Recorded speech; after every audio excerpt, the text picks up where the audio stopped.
I never expected to be treated like royalty at my wife's sister's wedding, but I also never expected to be treated like a ghost. Weddings are supposed to be about love, family, and celebration. That's what I thought as I adjusted my tie in the mirror of the hotel room, getting ready for what was supposed to be a joyous occasion. I wasn't just another guest at this wedding, I was family. I had been married to Rose for 5 years. 5 years of showing up for every holiday, every birthday, every family gathering where I smiled, nodded, and played the role of the good husband. 5 years of making small talk with her father, who never quite knew what to say to me, and her mother, who always managed to find a way to make me feel like I was standing on the outside looking in. But today was different. Today was supposed to be a celebration where I was, without a doubt, part of the family. That's what I told myself as I walked into the grand ballroom, my shoes clicking against the polished marble floor. The venue was extravagant, the kind of place that screamed, no expense spared. Crystal chandeliers sparkled from the ceiling, and long white drapes framed the tall windows overlooking a breathtaking garden. Every table was dressed in fine linen, decorated with fresh flowers, and set with polished silverware. I made my way toward the seating chart, expecting to see my name listed next to Rose's at the family table. That was the logical place for me, wasn't it? Right there beside my wife, celebrating her sister's big day. I scanned the elegant calligraphy on the chart, my eyes flicking across each neatly printed name, moving faster when I couldn't find mine. Maybe there was a mistake. I checked again, and again. My name wasn't there. A strange sensation prickled at the back of my neck, a slow-growing unease. I frowned, glancing around. One of the wedding planners stood nearby, adjusting the placement of a centerpiece. She was young, probably a college student hired to help out for the night, and when she saw me staring at the seating chart, she gave me an apologetic smile. "Excuse me," I said, keeping my voice light. "I think my name might have been left off the list. I'm the groom's brother-in-law, Rose's husband." I expected her to double-check, maybe reassure me that it was a simple mistake. Instead, she hesitated, her smile turning awkward. "Oh, right." I didn't like that reaction. She looked at her clipboard, flipping through pages before finally nodding. "You're at table 24. Table 24. That sounded fine, until I noticed something strange. The numbering of the tables inside the grand ballroom stopped at table 23. I blinked. Where exactly is table 24? She hesitated again. Then she motioned toward the entrance of the ballroom, the exact opposite direction of where I expected to be. I followed her gesture, my gaze landing on a small, isolated table placed right outside the main reception area. A table tucked away in a corner near the coat rack, far from the beautifully decorated hall where everyone else would be dining, laughing, and toasting. For a second, I thought I was seeing things. My stomach tightened. "That's my table?" The planner winced. "I just follow the chart." A sharp laugh escaped me, disbelief washing over me in waves. This had to be a mistake. Some kind of mix-up. There was no way my wife, my own wife, had placed me outside the reception like I was an afterthought. I turned toward the crowd, my eyes searching until I found her. Rose, my beautiful, polished, charming wife, standing near the wedding party, laughing at something her sister had said. She looked radiant in her fitted dress, her hair styled to perfection, her posture effortlessly graceful. She was basking in the glow of the event, surrounded by people who adored her. And then she saw me. She met my gaze, her lips twitching into a smirk. I started walking toward her, weaving through the guests, my mind still trying to rationalize what I had just seen. Maybe she didn't know. Maybe it was an oversight. Maybe. She spoke before I could. "Only close family gets a table," she said, her voice laced with amusement, like she was telling me an inside joke. It took me a moment to process her words. "Only close family." I stared at her, waiting for some indication that she was joking, that she would roll her eyes and say, "Relax, I'm kidding." But she didn't. She just stood there, watching me, waiting for my reaction. And suddenly, it hit me. This wasn't a mistake. This wasn't an oversight. This was deliberate. Rose had done this on purpose. I exhaled slowly, a tightness building in my chest. My fingers curled into my palm, not in anger, but in something colder, something heavier. I turned back to the lonely table by the coat rack. A table meant for people who didn't belong. That was where my wife had placed me, away from the celebration, away from her. And for the first time, I realized something I had ignored for too long. Maybe Rose never truly saw me as family. Maybe I had spent 5 years believing I was part of something that never really included me. Maybe I had been blind. And now, standing there in that beautifully decorated ballroom, surrounded by laughter and celebration, I felt something unexpected. I felt done. Not angry. Not sad. Just done. Before I could even process my wife's words, before I could fully absorb the cold, sharp reality of what had just happened, I felt a presence beside me. A presence I had come to recognize over the years. My mother-in-law, Janet. She had the same smirk as Rose. That same thin-lipped expression of quiet amusement. Her perfectly manicured fingers wrapped around a champagne flute as she surveyed me like I was an oddity, something out of place. "Guess you don't count," she said, her voice light and airy, as if she were commenting on the weather instead of casually reducing me to a nonentity. Then, she giggled. It was a soft, delighted sound, but to me, it felt like nails dragging across a chalkboard. I turned to look at her fully. She was dressed in a deep emerald gown, her jewelry gleaming under the chandelier light, her hair styled to perfection. She looked every bit the wealthy, elegant matriarch that she so desperately wanted to be perceived as. And yet, standing there, smirking at me as if I were some kind of amusing inconvenience, all I could see was the woman who had never truly accepted me. Over the years, Janet had made it clear in 1,000 subtle ways that I wasn't her kind of person. I wasn't from an elite family. I didn't come from money. I wasn't someone she could brag about at her social clubs. And now, she had found a new way to remind me of that fact. I glanced at Rose, waiting for her to say something. Anything, to contradict her mother.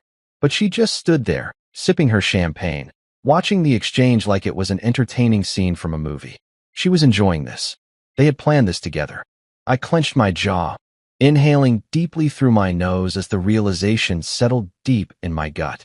I had always known that Janet didn't care for me, but I had fooled myself into believing that Rose was different. That no matter how much tension existed between me and her mother, at the very least, Rose would stand by me. But here she was, laughing at my humiliation. Something inside me hardened. "Wow," I said, keeping my voice low and measured. "You really went all out with this, huh?" Janet lifted her brow. "I have no idea what you mean." I let out a dry laugh. "Sure you don't." The giggle returned. She took a dainty sip of her champagne, looking incredibly pleased with herself. This wasn't just about the seating arrangement. This was a power move. A statement. A reminder that I was less in their eyes. I could feel the heat of nearby gazes, subtle but present. People were watching. The wedding guests might have been occupied with drinks and music, but there were always eyes. Always whispers. And Janet? She lived for moments like this. She leaned in slightly, lowering her voice so only I could hear. "You really shouldn't take it personally." I turned my head slightly, locking eyes with her. "You mean I shouldn't take it personally that my wife and mother-in-law shoved me into a dark corner of the reception like some kind of unwanted plus one?" I asked, my voice carefully controlled. Janet shrugged, a slow, deliberate movement. We had to make space for family. Family. That word sat between us like an invisible knife. I felt a slow, simmering rage begin to take root in my chest. Family. The word they threw around like it meant something sacred. The word they used when it was convenient for them, when it made for good appearances, when it benefited their narrative. I had been married to Rose for 5 years. I had attended every tedious family event, smiled through every backhanded comment, tried my best to be what they wanted. And now, at the very event where I should have been standing beside my wife, I was being told I wasn't family. I clenched my fist at my side, swallowing down the sharp sting of betrayal. Rose, who still hadn't said a word, finally spoke. "You're making a big deal out of nothing," she said, her tone dismissive. "It's just seating. Don't be dramatic." I turned to her, searching her face for something. Regret, guilt, anything that might indicate that she actually cared about how I was feeling. But there was nothing. No remorse. No hesitation. Just that same detached amusement. A slow realization began to creep over me. This wasn't just a one-time thing. This wasn't an isolated event. This was who she was. Who she had always been. I just hadn't seen it clearly until now.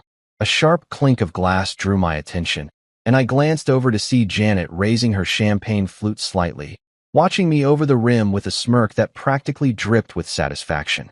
She had won. She had spent 5 years making sure I knew my place, and now, with one calculated move, she had solidified it. I was nothing to them. A convenient afterthought. An outsider. I exhaled slowly, a strange sense of calm washing over me. Fine. If that was how they wanted to play it, then so be it. But they were going to learn something about me tonight. I wasn't the type to stay quiet and accept disrespect. I wasn't the type to let people walk all over me. And I sure as hell wasn't going to sit at that lonely little table by the coat rack and pretend everything was fine. I glanced down at my hands, at the wedding gift I had carefully picked out.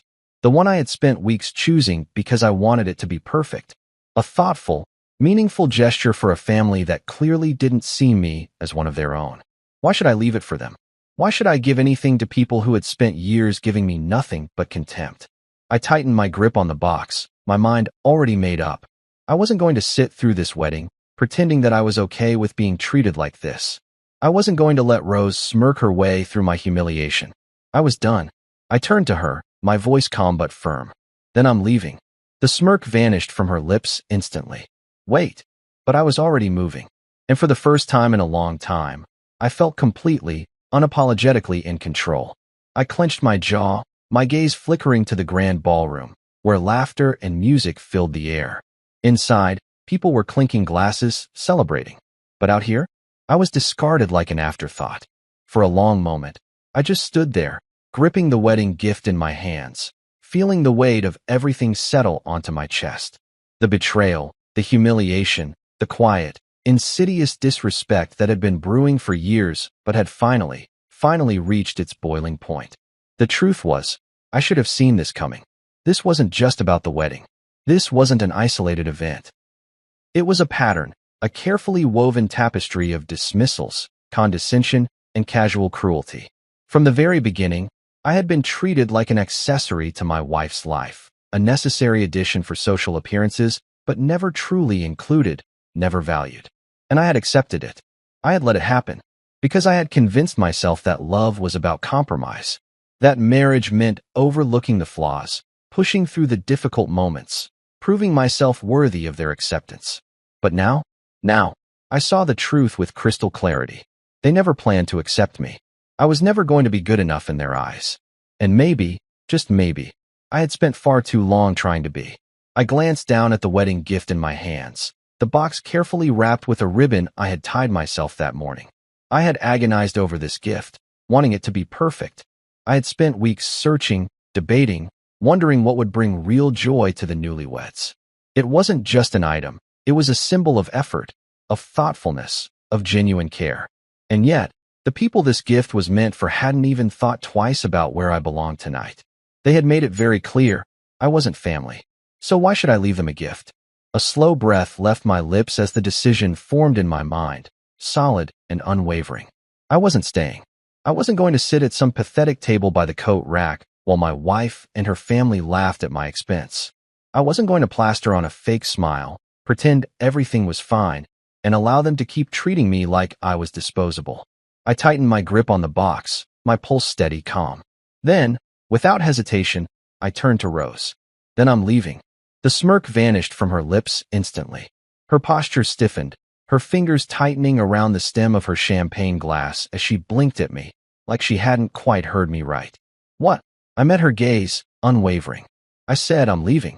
Her expression flickered, a quick flash of panic before she schooled it back into something more controlled. She let out a sharp breath, rolling her eyes. Oh, come on, Alex. You're being ridiculous. Ridiculous. I almost laughed. I wasn't the one who had deliberately placed my own husband outside the wedding reception like an unwanted guest. I wasn't the one who had smirked when my mother mocked me. I wasn't the one who had made it clear, in no uncertain terms, that I wasn't a part of this family. And yet, I was the one being ridiculous. I exhaled slowly, shaking my head. No, Rose. What's ridiculous is thinking I'd sit through this after what you just did. She scoffed, shifting her weight onto one foot, her expression slipping into something vaguely annoyed. It's just a table, Alex. It's not a big deal. Not a big deal. I repeated, letting the words settle between us. So if it's not a big deal, why did you go out of your way to make sure I wasn't sitting with you? She hesitated. It was only for a fraction of a second, but I caught it. The tiniest pause, the briefest flicker of discomfort. Because she knew. She knew. I didn't give her a chance to recover. You did this on purpose, I said, my voice quieter now, but no less firm. You and your mother. Her expression twisted. Oh my God, Alex, not everything is some big conspiracy. I raised an eyebrow. Really? Then why are you smiling while I stand here humiliated? That did it. The smile vanished completely, her lips pressing into a thin, tight line. Look, she said, exhaling sharply, like she was losing patience. This is my sister's wedding. Not everything is about you. I tilted my head slightly, considering her words. Then, I glanced down at the wedding gift still in my hands. Yeah, I murmured. Not everything is about me. With that, I turned, walking away from her. Wait. Where are you going? She called after me, the first hint of real urgency creeping into her tone. I didn't answer. I walked past the ballroom entrance, past the guests who were too caught up in their own conversations to notice the drama unfolding. I walked straight to the gift table, where a beautifully arranged pile of presents sat, wrapped in glossy paper and delicate bows. And then, with a calm, deliberate motion, I picked up my own gift and slid it right back into my jacket. Rose gasped. Alex, don't. I turned back to her, meeting her wide-eyed gaze. Why not? Her mouth opened, then closed. Because she knew she had no good answer. Why should I leave a gift for people who didn't even consider me family? Why should I continue giving to those who never gave me even the smallest ounce of respect? The answer was simple. I shouldn't. I looked at her one last time, taking in the sheer disbelief on her face, the way her hands twitched at her sides like she wanted to reach for me, to stop me, to fix this before it unraveled any further. But it was too late. This wasn't just about a wedding. It was about every moment before this, every quiet dismissal, every time she had let her family treat me like an outsider while she stood by, saying nothing. And I was done pretending it didn't matter. I turned on my heel and walked toward the exit. And this time, she didn't stop me. A hush fell over the nearby guests. The clinking of glasses, the laughter, the cheerful hum of conversation. It all seemed to dim as I turned toward the exit, the wedding gift tucked under my arm. I felt the weight of their eyes on me. I knew how this looked. The husband of the bride's sister, standing at the edge of the ballroom with a stiff jaw and a storm brewing behind his eyes. A man who was supposed to be part of the family but was, for some reason, walking away with a gift he had brought. Rose grabbed my arm, her nails digging in. What are you doing? She hissed, panic flashing in her eyes. I pulled away. Oh, I don't know, Rose. Maybe because I just realized I don't belong here. Janet scoffed from a few feet away, where she had been watching everything unfold with a smirk. Don't be dramatic.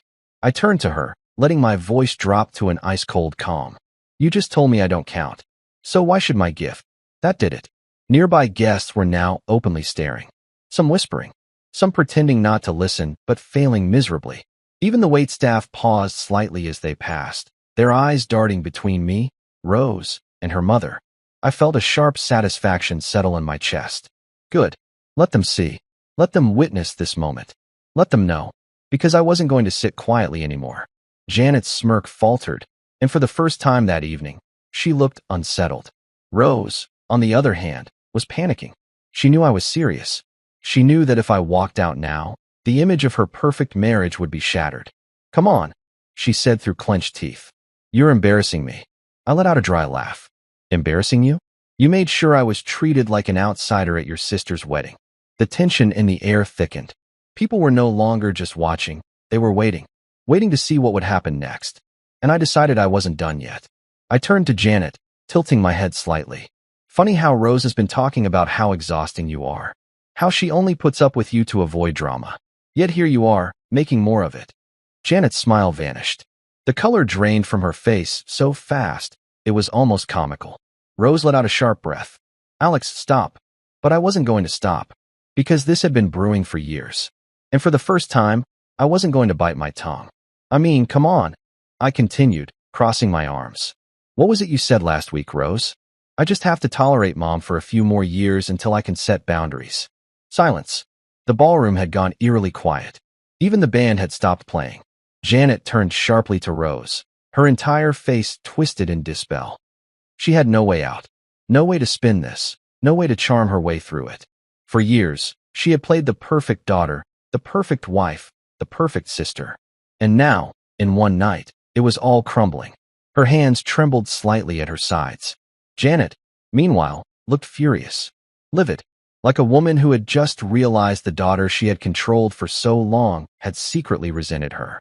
After everything I've done for you, Janet spat, taking a step forward. Rose flinched. Janet's voice rose, her hands flying up in exasperation. I paid for your wedding.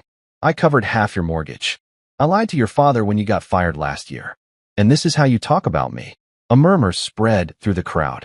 Guests exchanged glances. Whispers broke out.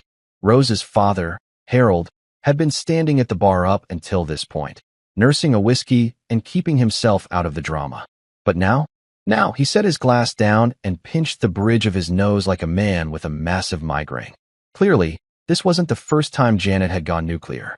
Rose, now caught between the fury of her mother and the judgment of an entire room full of guests, looked utterly lost.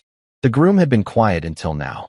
But suddenly, Daniel, the man Rose's sister had just married, stepped closer, looking at his new wife with wide, slightly horrified eyes. Wait, you talk about your mom like that? That was the final nail in the coffin. Rose was trapped. If she denied it, she'd be calling me a liar. But if she admitted it, she'd lose her mother's support. She had no escape. I watched as she opened and closed her mouth, struggling for words. I watched as the perfect, delicate threads of the family image she had tried so hard to maintain began to fray. And I realized something. For years, she had let her mother treat me like I was less, like I wasn't worthy of a seat at the table. But tonight, she was the one who didn't belong. And me? I had never felt so completely in control. I exhaled slowly, glancing down at the wedding gift still tucked under my arm. This was over. The marriage? The charade? The endless cycle of playing along while they continued to push me aside? Done. I took a step back, letting the moment fully sink in, letting Rose feel the weight of everything unraveling around her. And then, just loud enough for only her to hear, I murmured, I was never the outsider, Rose. You were just too blind to see it. Her breath hitched. Her eyes glistened, panic flashing across her face. And me? I turned, walking away. Because for the first time in years, maybe ever, I wasn't chasing after her. I wasn't trying to fix things. I was letting her drown in the wreckage she had created. And it felt damn good. Rose was panicking now. She knew me. She knew that if I walked out now, the image of her perfect marriage would be shattered. I could see it in her eyes, that flicker of desperation, of realization. Up until this moment, she had been in control. She had orchestrated everything down to the finest detail, from the seating arrangement to the smug little comments that were meant to remind me of my place. But now, that control was slipping through her fingers like sand. Come on, she said through clenched teeth, forcing a smile for the onlookers. You're embarrassing me. I let out a dry laugh, shaking my head. Embarrassing you? You made sure I was treated like an outsider at your sister's wedding. The words landed hard. I saw the slight flinch in her expression, the way her lips pressed together. She knew she couldn't deny it. I took a slow step back, still gripping the wedding gift, watching as her panic grew. She wasn't worried about me. She was worried about how this looked. Janet, still fuming from the bombshell I had just dropped about Rose's true feelings toward her, crossed her arms. Don't be so dramatic, Alex, she snapped. You're making a scene. A scene. Oh, suddenly, they cared about a scene. I tilted my head slightly, letting my gaze flicker to the growing number of guests who were already watching. News traveled fast at events like this. People who hadn't even been near us 5 minutes ago were suddenly whispering, shifting, glancing over their shoulders to see what was happening. The music was still playing, the drinks were still flowing, but the energy in the room had shifted. There was tension now, a sense that something real was happening in a room full of forced smiles and rehearsed pleasantries. And Rose? She felt it too. I could tell by the way she reached for me, her fingers wrapping around my wrist, not gently, not affectionately, but tightly, desperately. Alex, she whispered, her voice lower now. We can talk about this later. Just let it go for now. Let it go? My jaw tightened. That was her go-to move. That had always been her go-to move. When her mother made a comment about my modest upbringing. When her father barely acknowledged me at family events.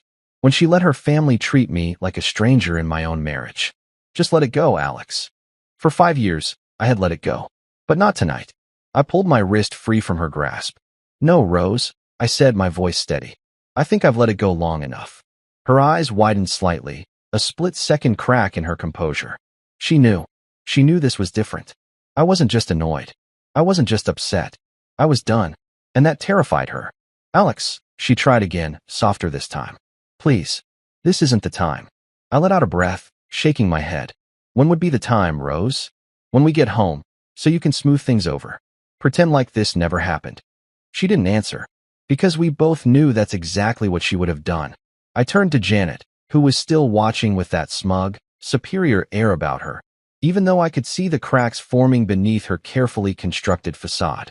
And then, before I could stop myself, I said, funny, isn't it? How Rose has spent years letting you treat me like I'm beneath her, all while complaining about you behind your back. Janet's expression darkened. Excuse me, she snapped, her voice sharp and clipped. I shrugged. Oh, don't act so surprised, Janet. You're not easy to deal with, and Rose has had plenty to say about you. Rose whirled on me, her voice low and seething. Alex, stop. But I wasn't stopping. Not anymore. I turned to Janet. In fact, last month, she told me she wished you'd stop interfering in our marriage. That she's just biding her time until she can finally set boundaries. Janet looked at Rose. The shift was instant. The fake warmth, the smug confidence, all of it vanished. Is that true? Janet demanded. Rose's mouth opened, but no sound came out. Because there was no way out of this one. If she denied it, she'd be calling me a liar.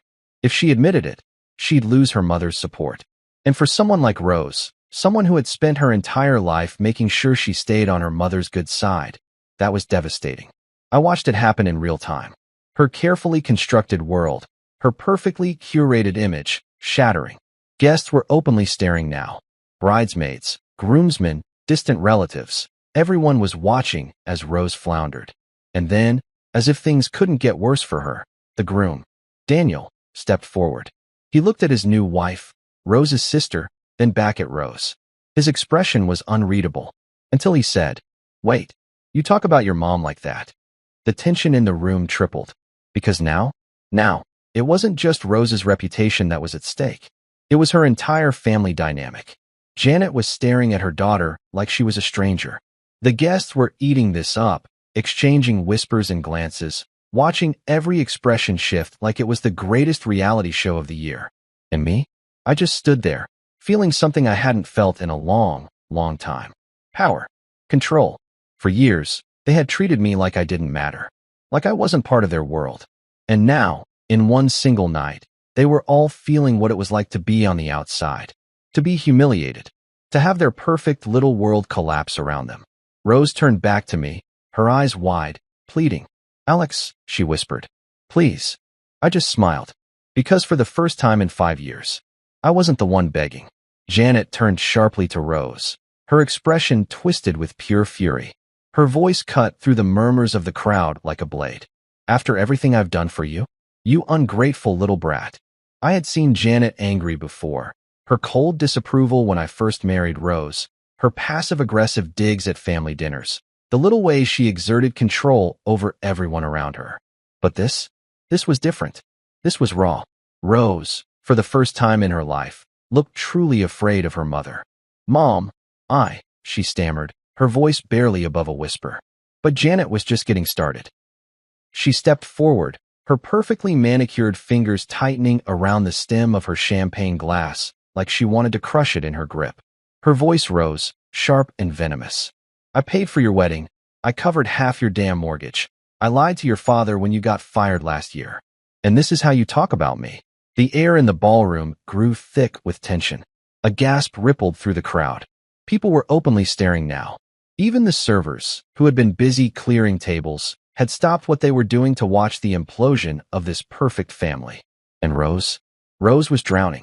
Her carefully crafted image, perfect daughter, devoted wife, loving sister, was crumbling in front of everyone. Mom, please. No. Janet snapped, her face flushed red. I have sacrificed so much for you. And you repay me by talking about me like I'm some kind of burden? Rose's hands were trembling. Her eyes darted around, as if searching for an escape. as if she could somehow undo the last 5 minutes. But she couldn't, and I just stood there, watching, because for once, it wasn't me in the hot seat. For once, I wasn't the one being humiliated.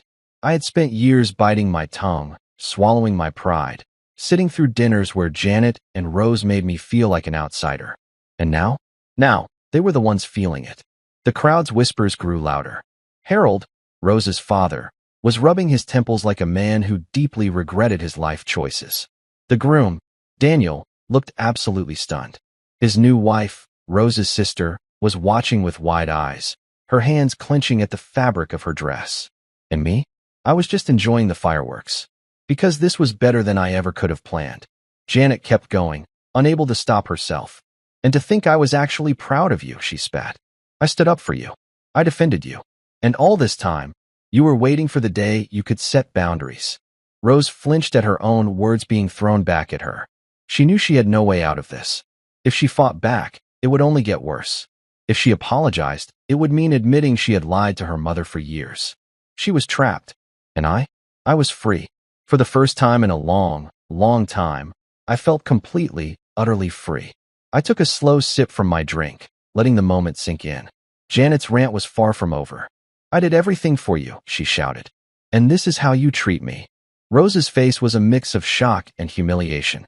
And then, the real meltdown began. Janet pivoted. Her anger, once solely focused on Rose, suddenly included me again. And you, she snapped, rounding on me. You just had to stir things up, didn't you? Couldn't let things be? Couldn't just sit at your table and keep your mouth shut? I raised an eyebrow, utterly unfazed. Oh, I don't know, Janet, I said casually. I guess I just didn't feel like being treated like garbage tonight. A sharp gasp came from someone in the crowd. Janet's eyes narrowed. You have no idea what you've done, she seethed. Do you think this little stunt makes you look good? It just proves you were never part of this family. I smirked. Oh, trust me, Janet. I got the memo loud and clear. Rose was shaking her head now, tears welling in her eyes. Alex, stop. But I wasn't stopping. I had been quiet for too long. I had been humiliated for too long. And tonight was my turn. I took a slow step closer, lowering my voice just enough so only Rose and Janet could hear. You both spent years making me feel like I wasn't good enough. Like I wasn't part of your perfect little family. Janet scoffed, opening her mouth to argue, but I held up a hand. Save it, I said, voice calm. Because the truth is, you were never a real family. You were just a bunch of people pretending. And now, the truth is out for everyone to see. I gestured toward the crowd, toward the guests who had completely stopped pretending to mind their own business. Janet's face was red with rage. Rose was on the verge of tears. And me? I had never felt better. Janet's lip curled. You are pathetic, she spat. I chuckled. Says the woman whose daughter just got exposed in front of her entire family. Rose let out a soft gasp, like she couldn't believe I had just said that. But the truth hurt, didn't it? Janet took a step forward, pointing a sharp, accusing finger at me. I should have never let Rose marry you. I grinned. Finally, something we agree on. That was it. That was the kill shot. Because at that moment, something shifted in Rose's expression. The tears in her eyes weren't just from embarrassment anymore. They were from fear. Because for the first time ever, I didn't look like the one fighting to hold this marriage together. I looked like the one ready to walk away. Janet's jaw clenched so hard I thought she might snap a tooth. You are going to regret this, she hissed. I shrugged. Doubt it. Then, before she could say another word, I turned away. And this time, Rose didn't try to stop me. Janet didn't have a comeback. The guests? They just watched. Because they knew. This family had just imploded, and there was no going back. And for the first time in a long, long time, I felt like I had finally won. The ballroom was deathly silent. You could almost hear the weight of it all, the gasps that had already been sucked out of the room, the held breaths of guests who had witnessed everything unravel before their eyes. And then, a new voice cut through the thick air. Wait a minute. It was Daniel, the groom, the man who had, up until now, been nothing more than a quiet bystander in his own wedding. He had been standing near the head table, watching everything unfold with a look of growing horror. But now, he was fully stepping into the wreckage. He turned to his brand new wife, Rose's sister, his expression unreadable. You talk about your mom like that? The tension in the room shifted again, like a fresh wave of realization washing over the guests. Rose was already destroyed. But now, the spotlight had shifted. The bride, Rose's sister, looked stunned, like she had just been struck by lightning. "Danny, wait," she started, but he wasn't looking at her. His focus was still on Rose, his mind racing. You could see it. All the little details coming together in his head. The lies. The manipulation. If Rose had been talking about her own mother like this, what else had she been saying? What else had been hidden beneath the surface? And suddenly, his entire wedding, his entire marriage, wasn't looking so perfect anymore. Rose, still standing there shell-shocked, finally snapped back into focus. "Daniel, don't listen to him," she blurted, her voice bordering on hysteria now. "He's just trying to cause a scene." I let out a quiet, amused chuckle. "Oh no, Rose. You already did that all by yourself." Daniel took a slow, deliberate step forward, his expression shifting into something harder. "Is that true?" he asked. "You said all that about your mom?" Rose's lips parted, but no words came out, because how could she deny it? The moment stretched painfully long. The weight of her silence spoke louder than anything else. And in that single moment, Daniel realized the truth. His brand new wife was cut from the same cloth. The same lies.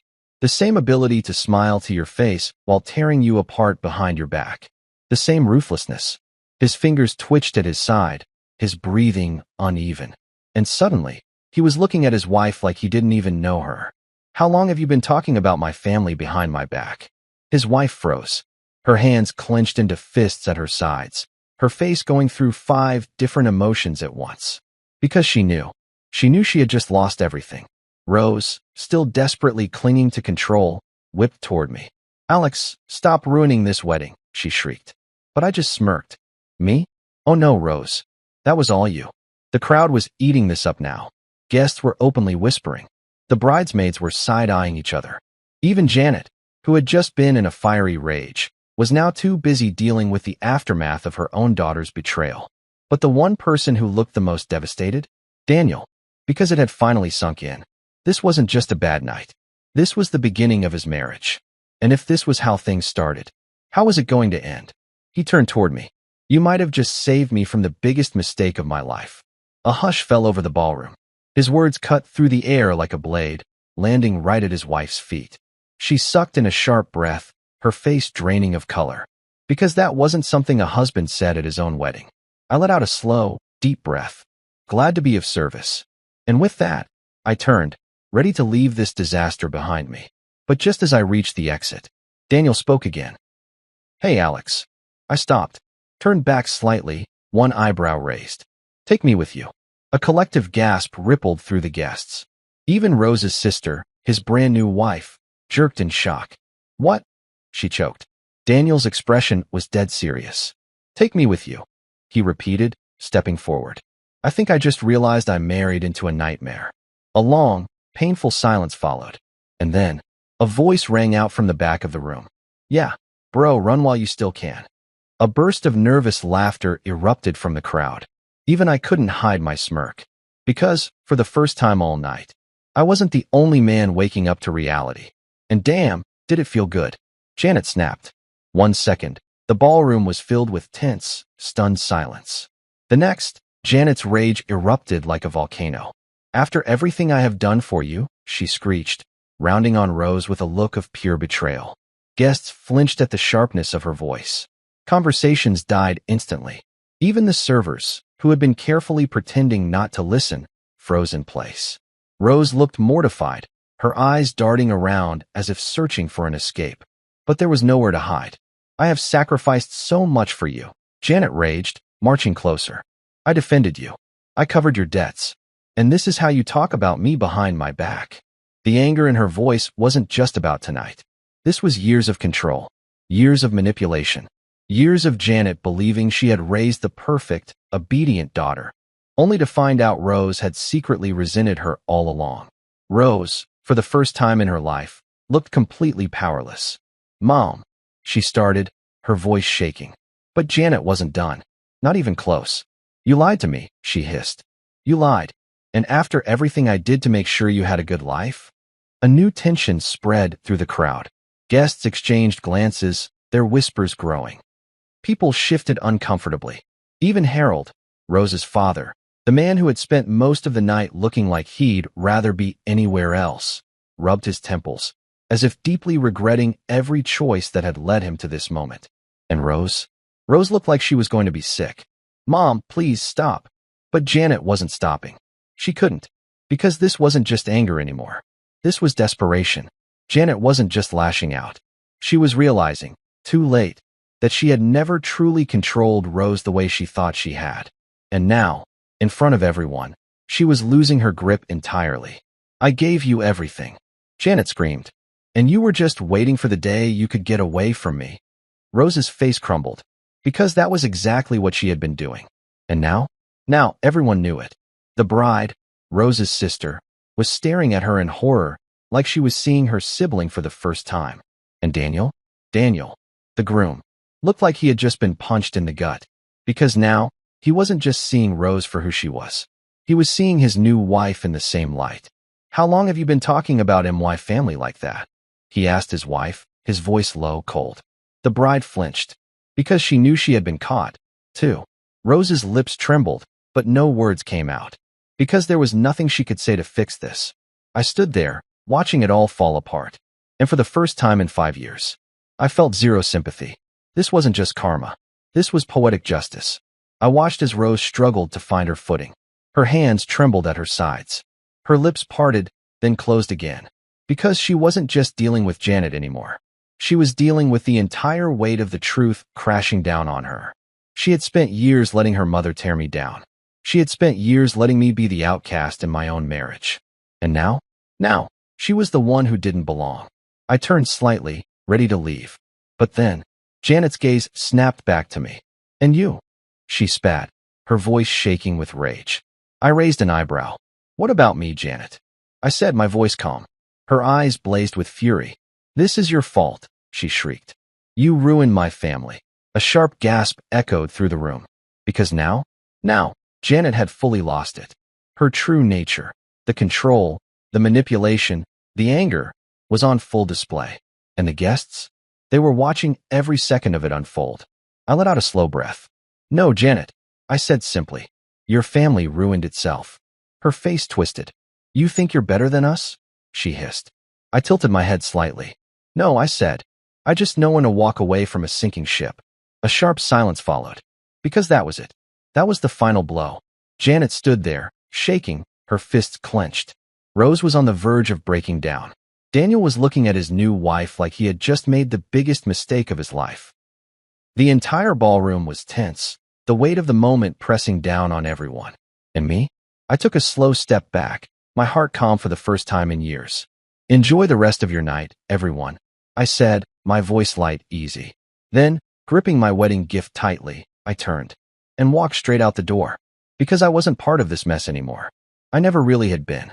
And now, they could all deal with the disaster they had created. Without me.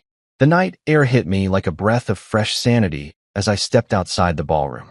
The weight of it all, the noise, the humiliation, the endless cycle of being treated like I didn't belong, was gone the moment I walked through that door. But inside, chaos was still unraveling.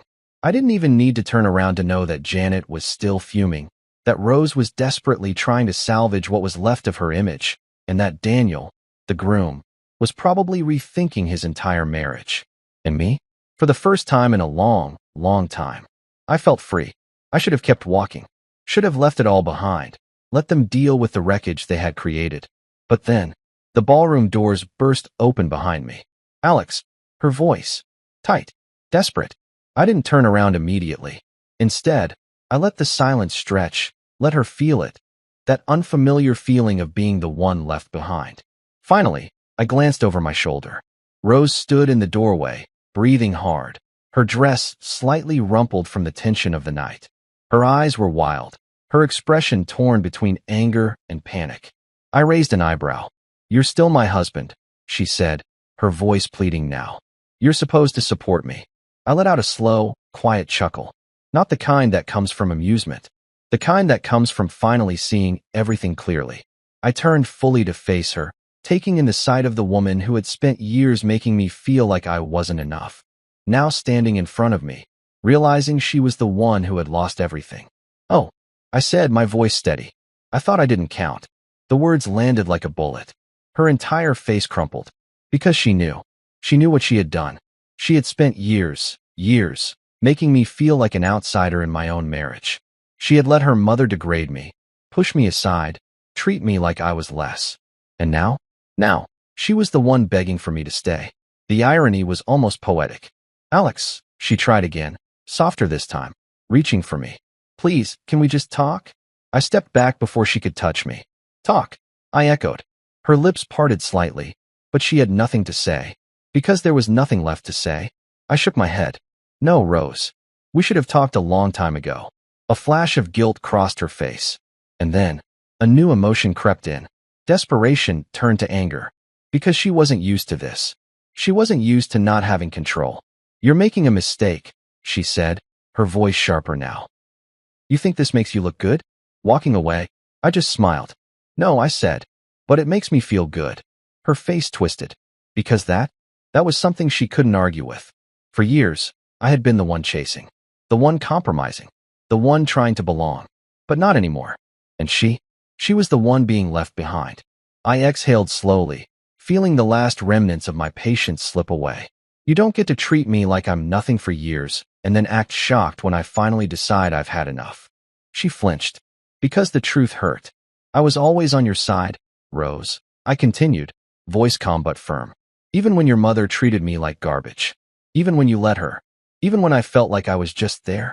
I still chose you." Her eyes shone with something unspoken. Because she knew. She knew I had been patient, had been loyal, had tried, and she had thrown it all away. "Alex," I shook my head. "No, Rose." She fell silent. For the first time, I wasn't the one fighting for this marriage. "I hope this was worth it," I said finally. "All of it. The disrespect, the games, the need to put me in my place." Her breath hitched. "Because now you get to see what it's like when I stop trying." I watched the realization hit her fully. The panic that replaced the arrogance, the fear that replaced the smugness. She had never thought this day would come. She had never thought I would leave.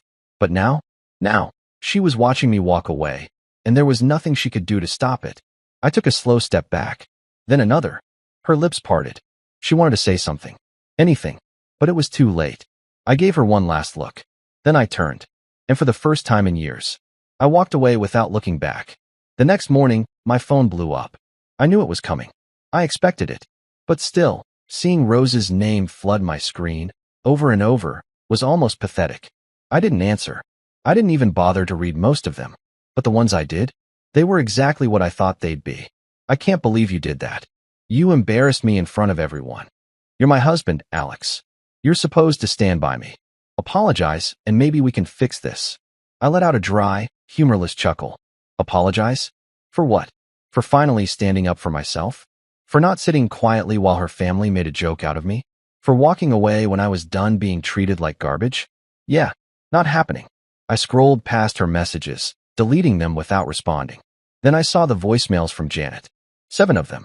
All different shades of furious. I played one out of pure curiosity. "Alex, you need to fix this. You humiliated Rose. You embarrassed our family. You should be ashamed of yourself. Call me back, now." I smirked and deleted it immediately. There wasn't a single part of me that felt bad. Not one. Because for once in my life, I had done what was right for me. And I wasn't looking back. But the best message? The one that actually made me pause. A text. From Daniel. The groom. The man who had watched his brand new marriage implode right alongside mine. "You might have just saved me from the biggest mistake of my life." I stared at the words for a long moment, then let out a slow exhale. Because I knew exactly what he meant. I wasn't the only one who had seen the truth last night.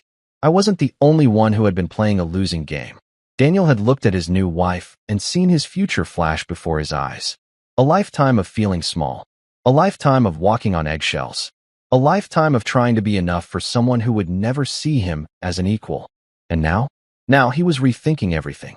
I tossed my phone onto the kitchen counter, leaning back in my chair. For the first time in 5 years, my entire world had shifted. And yet, I felt lighter. Like I had finally finally put down the weight I had been carrying for so long. The weight of trying. The weight of being married to someone who had never truly valued me. Rose could call. Janet could scream. The entire family could be furious. I didn't care. Because for the first time in my life, I chose myself. And it felt damn good. My wife's sister's wedding planner called. Your wife canceled your invitation, but asked to keep the $50,000 deposit you paid. I said, cancel the entire wedding. She gasped. But sir, you're not the groom dash. No, but I own the venue, the catering company, and the hotel chain they booked for guests. Tuesday mornings at Kingsley Group usually started the same way. Black coffee, financial reports spread across my mahogany desk, and the steady hum of Seattle's business district 30 floors below. I'd built this empire from nothing, starting with a single food truck and a dream that most people would have called crazy. Now, at 31, I was running a company worth more than most small countries' GDP, but nobody in my personal life seemed to give a damn about that part of my story. I was knee-deep in quarterly projections when my assistant's voice crackled through the intercom, cutting through my concentration like a knife through butter. Mr. Harland, there's a call from Magnolia and Pine Wedding Planners on line 2. Her tone was professional as always, but I caught that slight hesitation that meant she wasn't sure if this was worth my time. Honestly, I almost hit the decline button right then and there. Wedding planners weren't exactly my usual clientele, at least not directly. But then it hit me like a ton of bricks. Ava's wedding. My sister-in-law was getting hitched next month to some hotshot doctor named Trevor, and the whole family had been buzzing about it for months. More importantly, I'd quietly cut a check for $50,000 to help cover the costs because Brooke, my wife of 7 years, had come to me with tears in her eyes talking about how her family was strapped for cash and couldn't afford the wedding Ava had always dreamed of. I'd written that check without thinking twice about it. No fanfare. No expectation of gratitude, no strings attached. Just a quiet gesture from a guy who'd grown up with nothing and understood what it meant to want something beautiful for the people you love. Hell, I didn't even want them to know it came from me. I'd specifically asked the wedding planner to keep my contribution anonymous. Sometimes the best gifts are the ones nobody knows you gave. Put them through, I told my assistant, straightening my tie and settling back into my leather chair. The Seattle skyline stretched out before me through floor-to-ceiling windows, a concrete jungle I'd learned to navigate and eventually conquer. But family stuff? That was still uncharted territory, even after all these years. Grayson Harland speaking. I said into the phone, using the same tone I'd use for any business call. Professional, direct, no nonsense.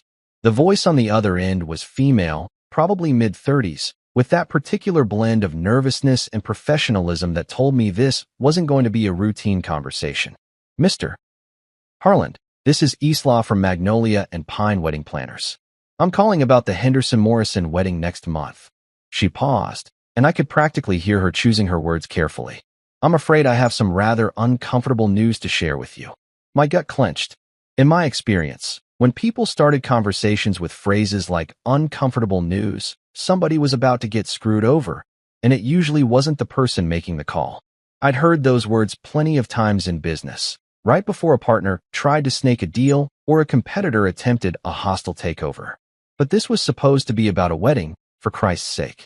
Go ahead, I said, keeping my voice level. I'd learned a long time ago that showing emotion in these situations was like showing your cards in poker. It never ended well.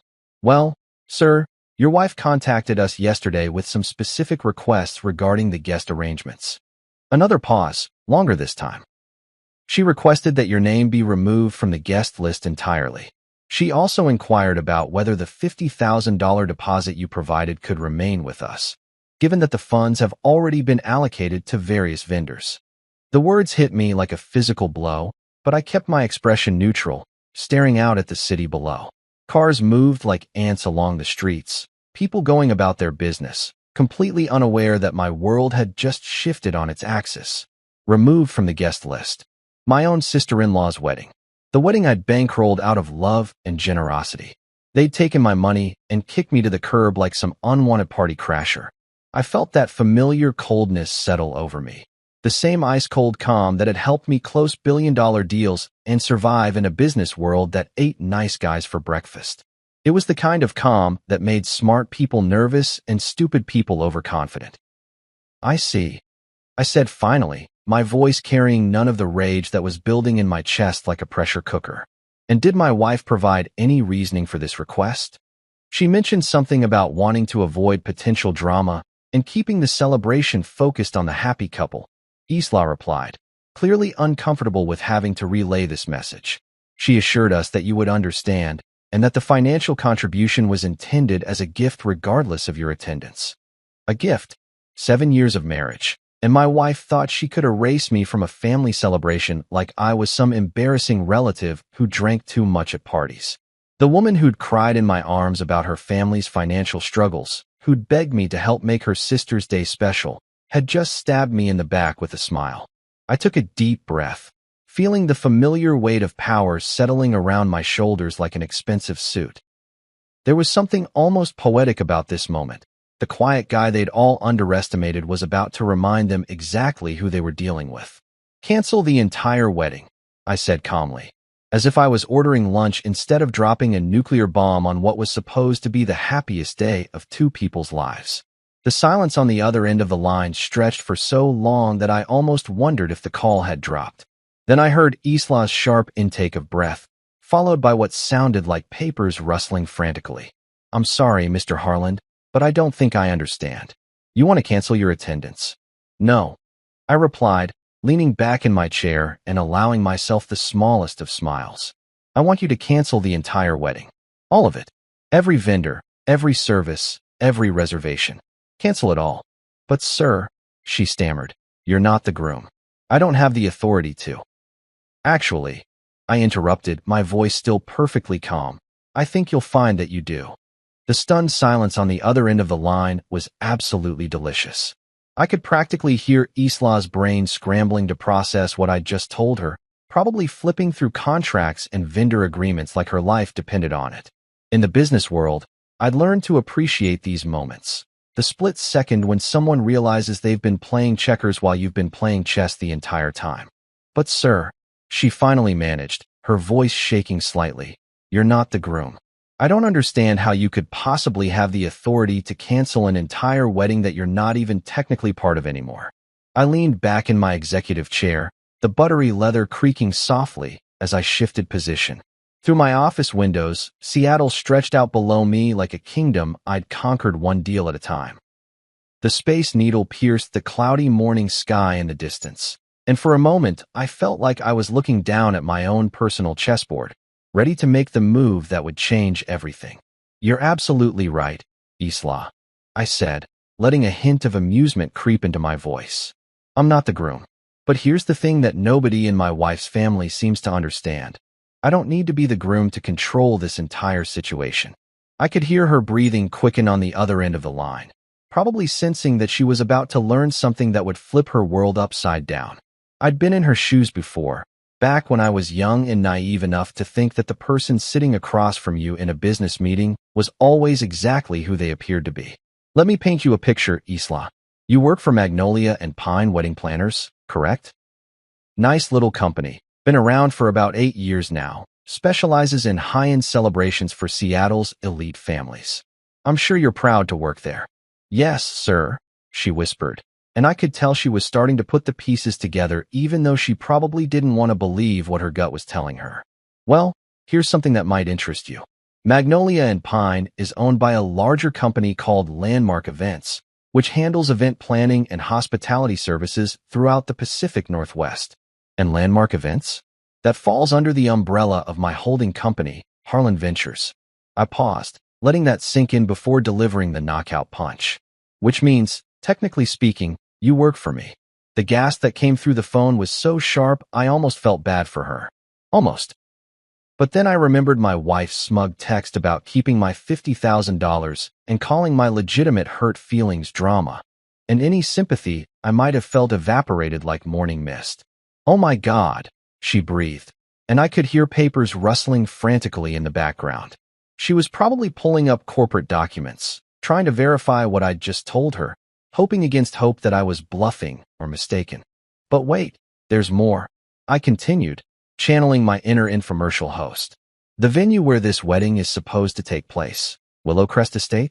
That gorgeous property with the gardens and the lakefront view that Ava's been gushing about for months? Yeah, that's mine too. I bought it 3 years ago through a subsidiary called Pacific Properties. Beautiful place, isn't it? I particularly love what we've done with the rose garden. Silence. Complete, total silence. I imagined Isla sitting at her desk, probably staring at her computer screen in horror as she realized the full scope of what she was dealing with. In the background, I could hear the faint sounds of her office. Phones ringing, keyboards clicking, the normal soundtrack of people going about their business completely unaware that their colleague was having her entire understanding of reality rearranged. And since we're on the topic, I continued, feeling like a magician revealing the secret behind an impossible trick. Let's talk about Crown Fork Catering. You know, the company that's supposed to be handling the reception dinner? The one with the award-winning chef and the 5-star reputation? I own that too. Bought them out 2 years ago when they were struggling with debt. Turned them into one of the most sought-after catering companies on the West Coast. I stood up and walked over to my window, looking down at the city that had taught me everything I knew about power, money, and the importance of keeping your cards close to your chest. Down there, millions of people were going about their daily lives, most of them completely unaware that the quiet guy they might pass on the street controlled a significant chunk of their city's hospitality industry. Oh, and Grandon Hotels. I added, almost as an afterthought. That's the chain where all 120 wedding guests have their reservations, right? The beautiful historic property downtown with the marble lobby and the panoramic city views? Guess what? That's part of my portfolio too. I acquired the entire chain last year when they were expanding into the Pacific Northwest market. The sound that came through the phone wasn't quite a sob, but it wasn't far off. I'd just systematically dismantled this woman's understanding of the situation, revealing that every single vendor, every venue, every service provider connected to this wedding ultimately answered to me.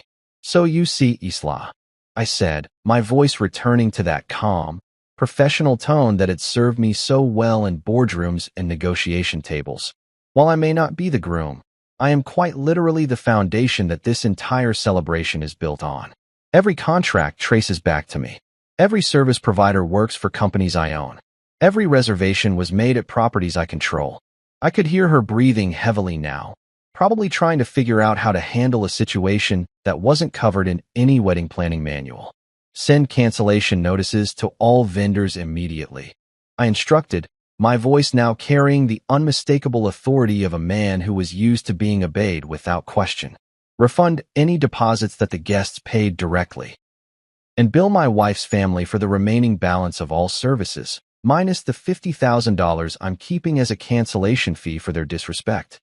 Mr. Harland, she whispered, are you sure about this? I smiled, though she couldn't see it. I've never been more sure of anything in my life. After I hung up with Isla, I sat back in my chair and let out a long breath I didn't even realize I'd been holding. The irony of the situation wasn't lost on me. Here I was, a guy worth more than $2.5 billion, and my own wife's family had spent the last 7 years treating me like I was some kind of charity case who'd lucked into marrying above his station.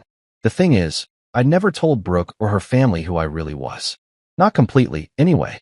When people asked what I did for a living, I'd just say I ran a small business and leave it at that. It wasn't exactly a lie. Kingsley Group had started small, just me and a beat-up food truck I'd bought with my last $2,000 after dropping out of law school. But somewhere along the way, that little business had grown into something that would make most Fortune 500 CEOs weep with envy. I'd never felt the need to brag about it, you know? Money talks, but wealth whispers, and I'd always preferred the whisper approach. Maybe it was because I'd grown up dirt poor in a trailer park outside Tacoma, watching my mom work 3 jobs just to keep the lights on. When you've been hungry, really hungry, not just I skipped lunch, hungry, you learn that flashy displays of wealth are usually just insecurity wearing a designer suit. But Brooke's family? They'd never learned that lesson. They were middle-class folks who'd built their entire identity around keeping up appearances and making sure everyone knew exactly where they stood in the social pecking order. And in their minds, I was definitely at the bottom of that order. Take Trevor, for instance, Ava's fiancé and the golden boy of the family.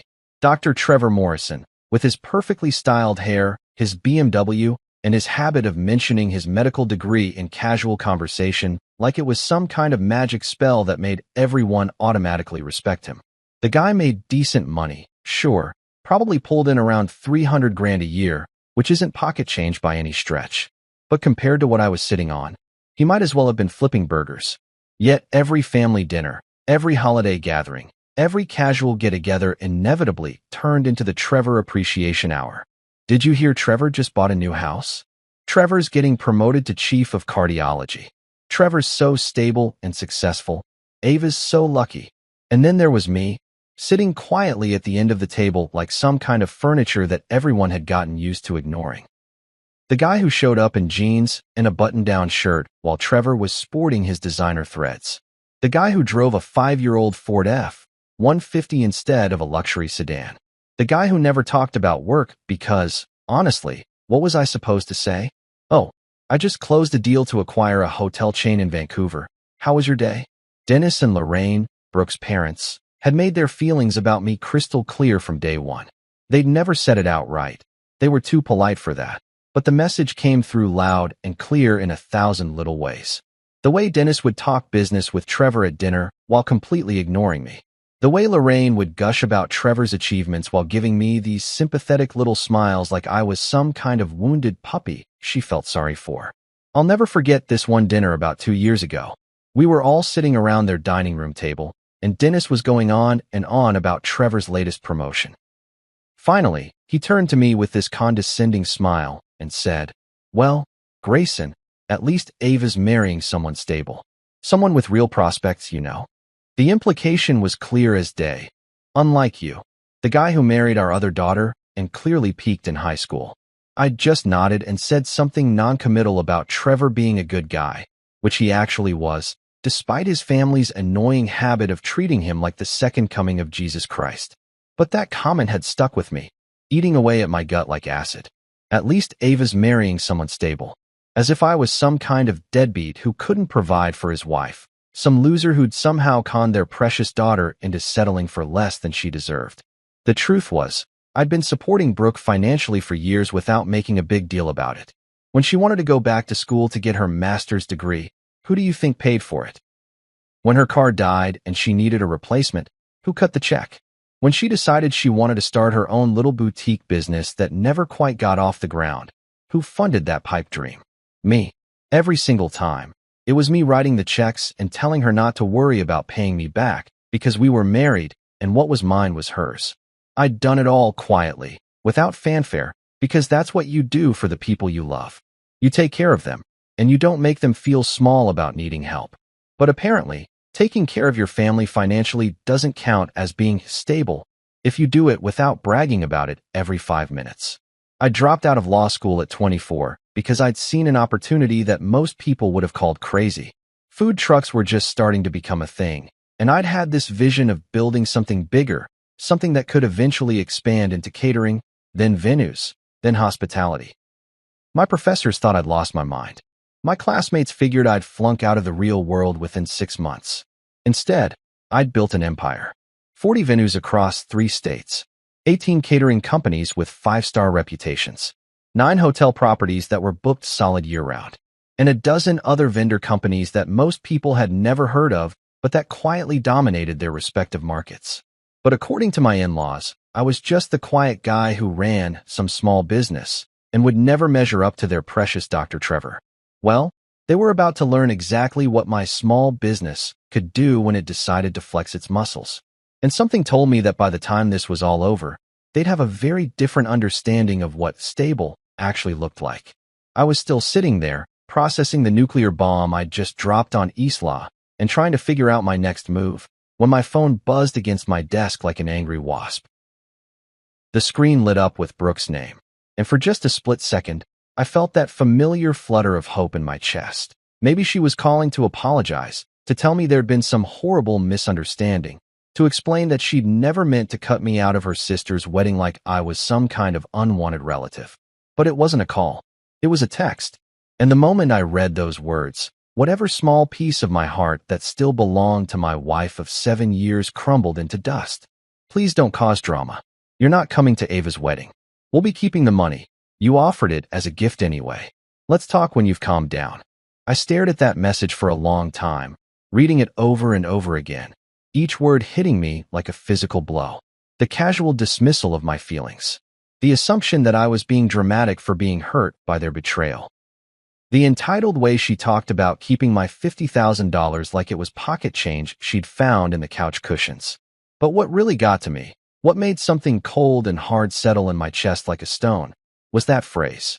Let's talk when you've calmed down. Calm down. Like I was some kind of unhinged lunatic throwing a temper tantrum instead of a man who'd just discovered that his own wife had orchestrated his humiliation behind his back. Like my perfectly reasonable response to being erased from a family celebration I'd bankrolled was just some irrational emotional outburst that would pass once I came to my senses. I'd been with Brooke for 7 years. 7 years of marriage, 2 years of dating before that, 9 years of my life invested in this woman. And she thought she could just text me like I was some casual acquaintance she was blowing off for lunch plans. The more I thought about it, the angrier I got. Not the hot, explosive kind of anger that makes you punch walls and say things you'll regret later. No, this was the cold, calculating kind of fury that had helped me crush competitors and close impossible deals. This was the kind of anger that didn't cloud your judgment. It sharpened it like a blade. Because here's what really hit me like a freight train. This wasn't just about Ava's wedding. This was about Brooke too. My wife, the woman who'd promised to love, honor, and cherish me until death do us part, had been the mastermind behind this whole thing. She wasn't some innocent bystander who'd gotten caught up in her family's drama. She was the one who'd called the wedding planner and asked to have my name removed from the guest list. She was the one who'd inquired about keeping my money while kicking me to the curb. I thought back to all those conversations we'd had about the wedding over the past few months. Brooke coming to me with tears in her eyes, talking about how stressed Ava was about the costs, how her parents were struggling financially, how heartbroken her sister would be if she couldn't have the wedding of her dreams. I'd written that check without hesitation because I'd thought I was helping my family, our family. But apparently, I'd been wrong about that, our part. The woman I'd supported through graduate school, the woman whose car payments I'd covered when she was between jobs, the woman whose failed business ventures I'd funded without complaint. She'd been planning to humiliate me this entire time. While I was writing checks and playing the role of the generous brother-in-law, she'd been plotting with her family about how to cut me out of the picture once my usefulness had expired. I wondered how long they'd been planning this. Had it been weeks? Months? Had they all been sitting around the dinner table, laughing about how easy it was to manipulate the quiet guy who never fought back? Had Brooke been texting her sister about what a pushover her husband was, how he'd pay for anything if you just gave him a sob story and some crocodile tears? The betrayal cut deeper than any business deal gone wrong, any competitor's dirty trick, any setback I'd ever faced in building my empire. Because this wasn't just about money or power or business. This was about the person I'd trusted most in the world deciding that I was disposable. I thought about all the times I'd defended Brooke to people who'd suggested she might be using me. Colleagues who'd made jokes about trophy wives and gold diggers. Friends who'd raised eyebrows when they found out I was paying for her lifestyle without getting much in return. I'd always shut those conversations down, insisting that Brooke loved me for who I was, not what I could provide. Turns out I'd been the only one who actually believed that. My phone buzzed again. Another text from Brooke. Gray, I know you're upset, but please try to understand. This is Ava's day, and we can't have any family drama ruining it. You'll get over this. You'll get over this. Like being erased from my own family was just some minor inconvenience I'd eventually forget about. Like 7 years of marriage meant so little to her that she could just wave her hand and expect me to accept being treated like garbage. I deleted both messages without responding. There was nothing to say to her right now, nothing that wouldn't make things worse than they already were. Besides, I had a feeling that very soon, Brooke was going to understand exactly what kind of drama her family had just invited into their lives. And somehow, I doubted she was going to get over it nearly as easily as she expected me to. I didn't have to wait long to see the results of my handiwork.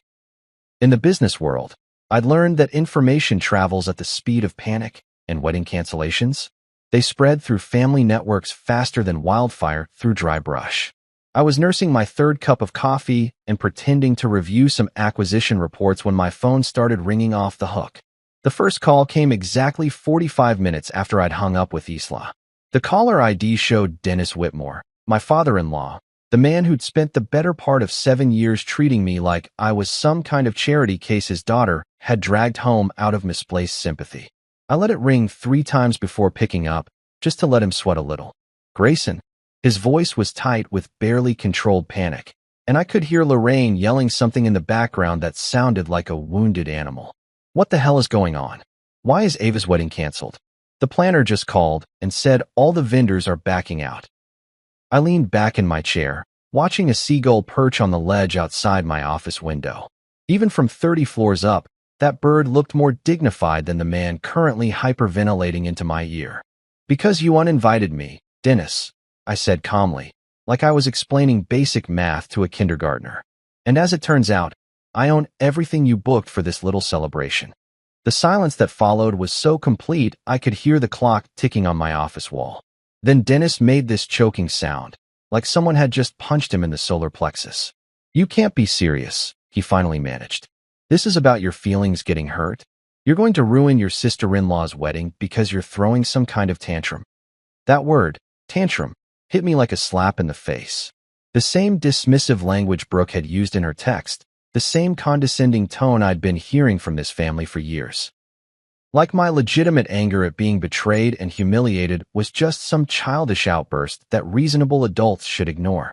I'm completely serious, I replied, my voice still steady as a rock. You decided I wasn't worthy of attending a wedding I paid for. I decided that if I'm not good enough to be a guest, then maybe this celebration shouldn't happen at all. But Grayson, Dennis pleaded, and now I could hear genuine desperation creeping into his voice.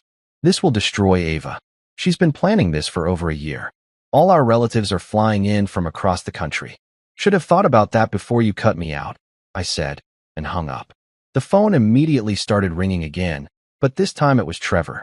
Dr. Trevor Morrison, the golden boy himself, probably calling to smooth things over with his charm and his medical degree and his natural assumption that everyone would just fall in line once he applied his considerable people skills to the situation.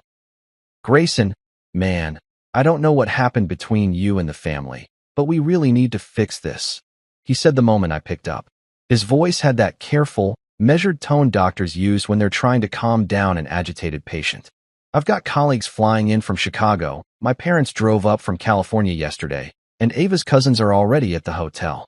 We can work through whatever this is, but we need the wedding to happen. Not my concern, Trevor, I said, and I meant it.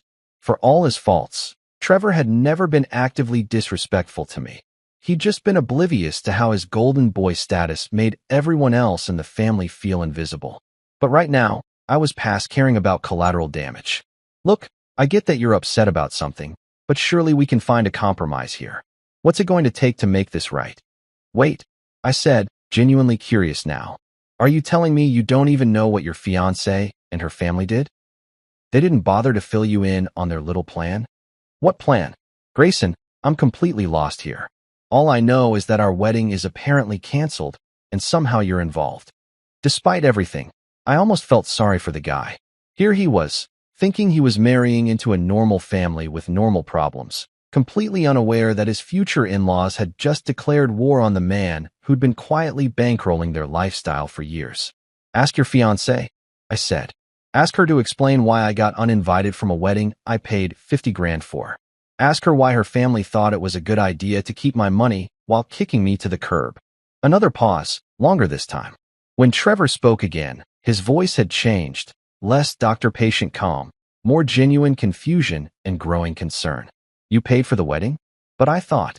Ava said her parents were handling most of the costs. Nope, that was me. $50,000, paid quietly because I thought I was helping family. Turns out I was just being played for a sucker. Jesus Christ, Trevor breathed. I had no idea. Grayson, if this is true, then what they did is completely inexcusable. But please, man, Ava doesn't deserve to pay for her family's stupidity. She's been dreaming about this day since she was a little girl. Then maybe she should have married into a family that knows how to treat people with basic human decency. I replied. Wait, hold on. Are you seriously telling me that you actually own all the vendors? The venue, the catering, all of it? Check the contracts, Trevor. They all trace back to companies I own. Your beautiful wedding venue? Mine. The five-star catering you've been bragging about? Mine. The hotel where all your guests are staying? Also mine. The silence stretched so long I thought the call might have dropped. Then Trevor let out a long, shaky breath. Holy shit, Grayson. You're not just some guy who runs a small business, are you? Not even close, I said, and for the first time all day, I allowed myself to smile. The calls kept coming like waves crashing against a seawall, each one more desperate than the last. I turned my phone to silent, but I could see it lighting up every few minutes with different numbers. Dennis calling back, Lorraine sobbing into voicemails, Ava's number flashing repeatedly like a distress signal. But it was Isla who called back first, her voice now carrying the kind of professional panic that told me she'd spent the last hour making phone calls that had systematically destroyed her faith in the wedding industry. Mr. Harland, she said, and I could hear the exhaustion in her voice. I've been making calls for the past 2 hours, and I'm afraid I have some rather devastating news for the Henderson-Morrison families. I leaned back in my chair, watching the afternoon sunlight filter through my office windows. Down below, Seattle was going about its business, completely unaware that somewhere in the city, 2 families were learning a very expensive lesson about burning bridges with the wrong person. Let me guess, I said, not bothering to hide my amusement. You can't find replacement vendors for their date. It's worse than that, sir.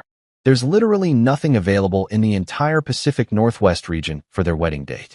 I've called every venue within a 300-mile radius, every catering company, every florist, every photographer.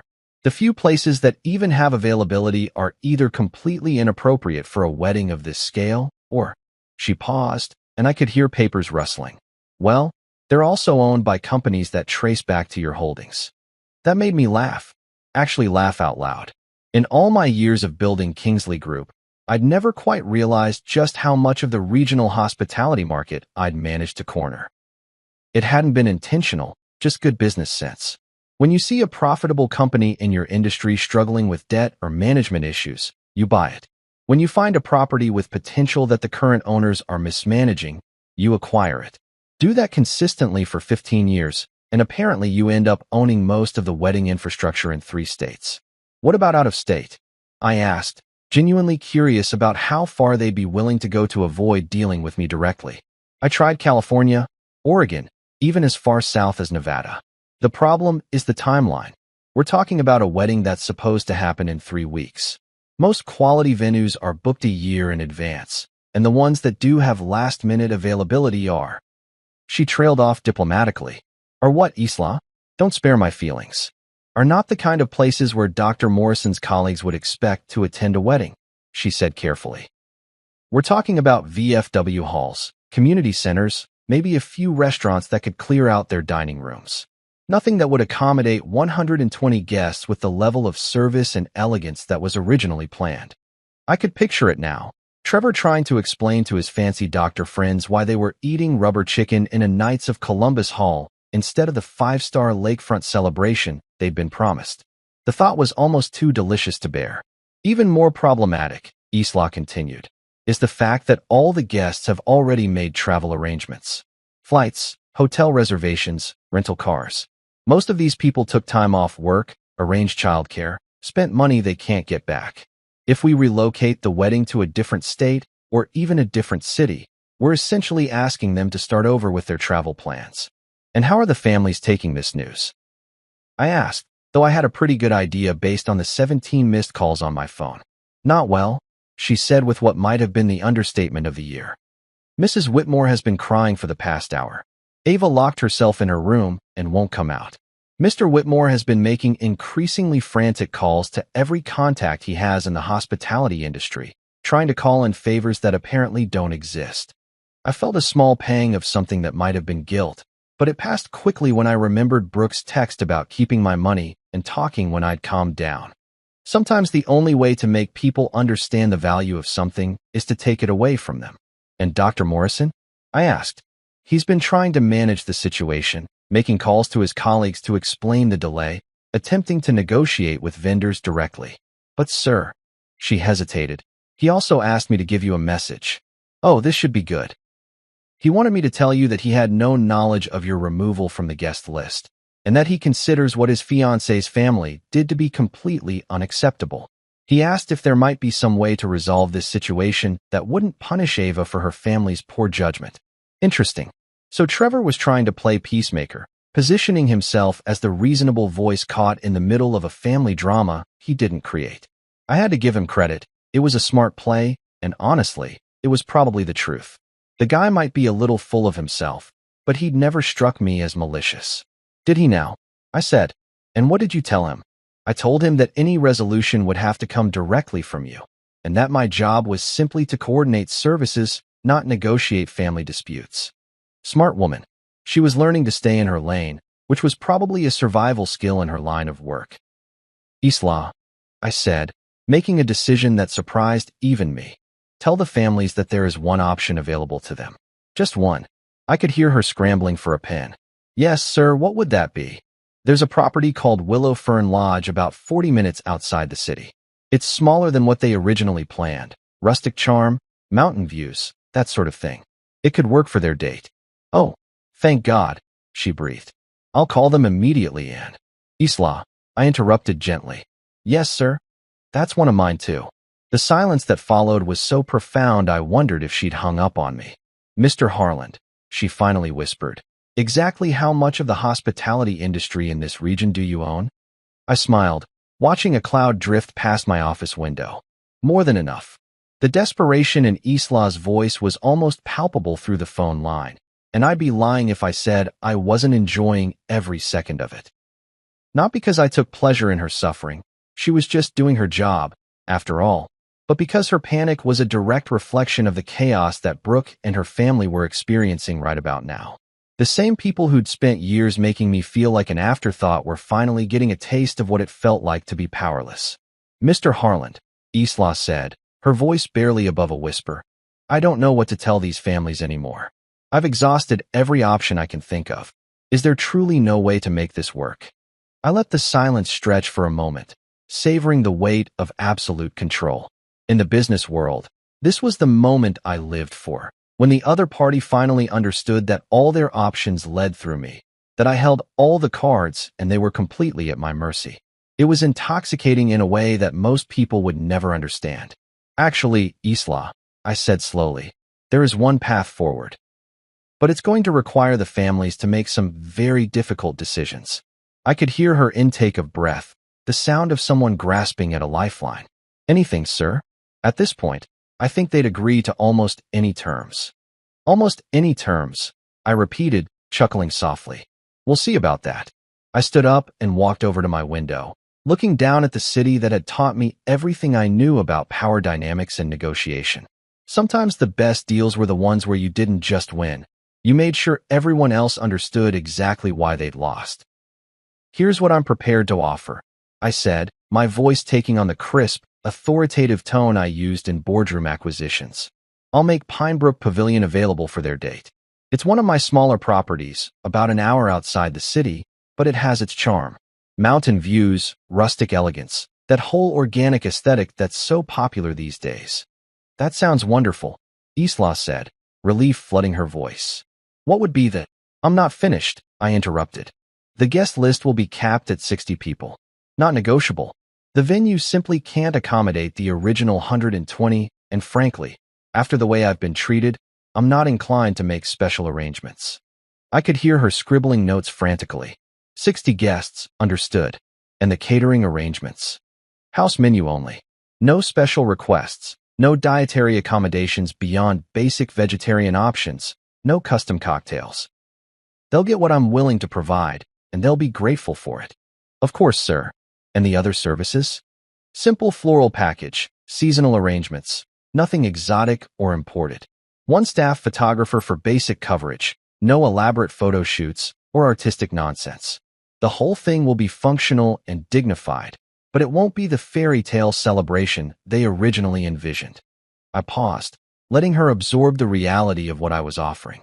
This wasn't going to be the Instagram-worthy extravaganza that Ava had been planning for months. This was going to be a nice, modest wedding that would serve as a constant reminder of what happens when you bite the hand that feeds you. And the price? Isla asked, though something in her tone suggested she already suspected this was where the other shoe would drop. $180,000, I said calmly, as if I was discussing the weather instead of demanding 4 times what the original wedding had cost. Payable in full, in advance, before any services are rendered. The silence that followed was so complete I could hear my own heartbeat. When Isla finally spoke, her voice was barely a whisper. Sir, that's 4 times what the original wedding cost. Even accounting for the last-minute arrangements and the premium for short notice, that seems excessive, I suggested. Unreasonable? Maybe even vindictive. I wasn't going to say vindictive, she said quickly. But you were thinking it, I replied. And you know what? You're absolutely right. It is vindictive. It's also the price of burning bridges with the man who was holding them up in the first place. I could hear voices in the background, probably the families gathered around Isla's desk, hanging on every word of our conversation like their lives depended on it. Which, in a way, they did. But that's not all.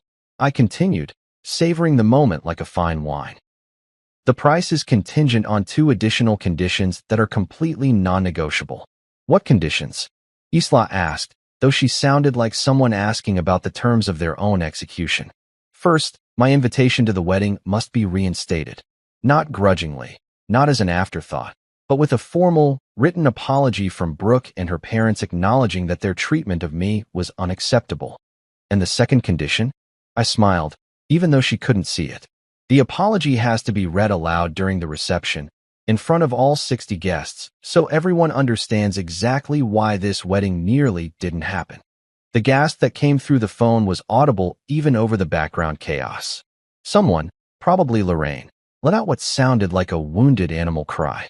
Mr. Harland, Isla said carefully, I understand that you're hurt and angry, but asking them to publicly humiliate themselves at their daughter's wedding seems like exactly the kind of public humiliation they were planning to put me through, I finished. The only difference is that now they understand what it feels like to be on the receiving end. I walked back to my desk and sat down, feeling more in control than I had in years. Those are my terms, Isla. $180,000, a formal written apology, and a public acknowledgement of their mistakes. They have 24 hours to decide. After that, the offer expires and they can explain to their relatives why there's no wedding at all. And if they refuse, then Ava can get married at the courthouse like millions of other people do every year. It might not be the fairy tale she dreamed of, but it'll be a lot cheaper than learning the hard way that actions have consequences. 2 days later, I was sitting in the main conference room at Kingsley Hall, my company's private estate that I rarely used for anything other than high-stakes business meetings. The room was designed to intimidate. 20-foot ceilings, oil paintings of Seattle's founding fathers, and a mahogany table that had probably cost more than most people's cars. If Brooke's family wanted to negotiate, they were going to do it on my turf, surrounded by reminders of exactly who they were dealing with. I'd chosen my outfit carefully that morning. A charcoal Tom Ford suit that fit like it had been painted on, Italian leather shoes that cost more than most people's monthly rent, and a Patek Philippe watch that I'd bought to celebrate my first billion-dollar acquisition. Not because I needed to impress them, that ship had sailed, but because I wanted them to see, maybe for the first time, who I really was when I wasn't playing the role of the quiet, accommodating family member. They filed in like condemned prisoners approaching the gallows. Brooke came first, looking pale and nervous in a way I hadn't seen since our early dating days. Her usual confidence had evaporated, replaced by the uncertain posture of someone who'd finally realized they'd been playing a game with rules they didn't understand. Behind her came Ava and Trevor, followed by Dennis and Lorraine bringing up the rear like reluctant participants in their own intervention. The silence in the room was thick enough to cut with a knife. These were the same people who'd spent years talking over me at dinner tables, dismissing my opinions, treating me like furniture that they'd grown accustomed to ignoring. Now they sat in my conference room, surrounded by the trappings of wealth and power they'd never bothered to notice, finally understanding that the quiet guy they'd been overlooking was actually the one holding all the cards. Lorraine looked like she'd been crying for days, her mascara slightly smudged despite obvious attempts to repair it. Dennis kept fidgeting with his tie, a nervous habit I'd observed during family dinners when he was uncomfortable. Ava sat with her hands folded in her lap, staring at the table like she was trying to will herself invisible. I let the silence stretch for a full minute before speaking, enjoying the way they all tensed when I finally opened my mouth. "I'm here because I value family," I said, my voice carrying the calm authority that had served me well in countless negotiations. Even when family seems to forget my value. The words hung in the air like an accusation, which is exactly what they were meant to be. I watched as shame flickered across their faces, the uncomfortable recognition of their own behavior reflected back at them. Ava was the first to break, her voice barely above a whisper. "Grayson, I didn't know. I swear to God, I had no idea you were the one who paid for everything, or that you owned all the venues. If I'd known, you'd have what?" I asked, not unkindly, but not letting her off the hook either. "Treated me with basic human decency? Insisted that the man who bankrolled your wedding deserved an invitation to attend it." Brooke shifted uncomfortably in her chair, finally finding her voice. "Gray, I thought you'd understand. I was trying to avoid family drama, keep things simple. Understand being humiliated and used." I interrupted, my tone still calm, but with an edge that made everyone in the room freeze. "Understand having my generosity thrown back in my face while you kept my money? No, Brooke, I don't understand that at all." The room fell silent again, but this time it felt different. Instead of the arrogant dismissal I'd grown accustomed to from this family, there was something that looked suspiciously like genuine remorse. Then Trevor did something that surprised me. He stood up slowly, his face serious, and looked me directly in the eye. "Grayson," he said, his voice steady and sincere, "I want to apologize. Not just for myself, but for all of us. What Brooke and her family did was completely wrong, and there's no excuse for it." He paused, running a hand through his perfectly styled hair. "I'd be honored if you came to our wedding, not as some obligation or because you paid for it, but as a guest, and as a man I now deeply respect." The room went completely quiet. For the first time since this whole mess started, someone in Brooke's family was actually listening to me instead of just waiting for their turn to talk. And despite everything that had happened, despite the betrayal and the humiliation and the casual cruelty they'd shown me, I felt something shift in my chest. Maybe it was respect for Trevor's honesty, or maybe it was just exhaustion from carrying all this anger around for the past few days. For the first time in years, they were actually treating me like I mattered. They accepted my offer. All of it. The $180,000, paid in full by Dennis with what I suspected was a significant chunk of his retirement savings and a second mortgage on their house. The formal written apology, signed by Brooke and her parents in language that left no doubt about how badly they'd screwed up. And the public acknowledgement, which they agreed to with the kind of resigned acceptance that comes from knowing you've burned every other bridge available to you. 3 weeks later, I found myself standing in the main hall of Pinebrook Pavilion, watching as the final touches were put on what had become a surprisingly elegant celebration. The venue was smaller than what they'd originally planned, sure, but the mountain views were spectacular, and the rustic charm of the exposed beams and stone fireplace gave the whole thing a warmth that the original lakefront estate might have lacked. 60 guests instead of 120, but every person in that room understood they were witnessing something special. Word had gotten out, as word always does in situations like this, about the drama that had nearly canceled the wedding entirely. The story had been sanitized in the retelling, of course, but the basic facts were clear. Grayson Harland, the quiet guy everyone had underestimated, had turned out to be the puppet master pulling all the strings. I stood at my assigned table, wearing another perfectly tailored suit and watching as people I'd known for years looked at me with a mixture of respect, curiosity, and what might have been a healthy dose of fear. The same relatives who'd always greeted me with polite but dismissive small talk were now approaching me with the kind of deference usually reserved for minor celebrities or visiting dignitaries. "Grayson," Brooke's Uncle Mike had said during cocktail hour, "I had no idea you were in the hospitality business. Dennis mentioned you own quite a few properties around here." "A few," I'd replied with the kind of understatement that was becoming my signature response to these conversations. The ceremony itself had been beautiful in its simplicity.